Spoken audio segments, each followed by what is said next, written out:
কারো সাধ্য নেই আমাকে ধাওয়া করে, বরং আমাকে দেখে ভয়ে সবাই কাঁপতে থাকবে।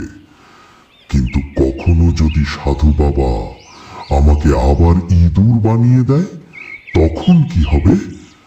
হ্যাঁ, একটাই উপায় আছে, এখনই সাধু বাবার ঘাড় মোটকে খেয়ে ফেলি, তাহলে সারা জীবন বাঘ হয়েই থাকতে পারবো। কি ব্যাপার সাধু বাবা, আপনি এখনো জেগে ধ্যানে বসেন নিজে? ওরে মূর্খ ইঁদুর বাঘ, ধ্যানের মাধ্যমেই তো জেনে গেছি তোর মনের ভেতরের বদ মতলব।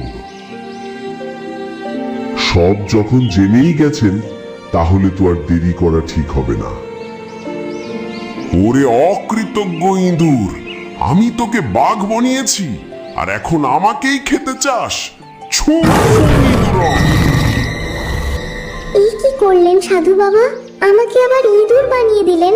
আমার ভুল হয়ে গেছে সাধু বাবা, আমাকে ক্ষমা করে দিন।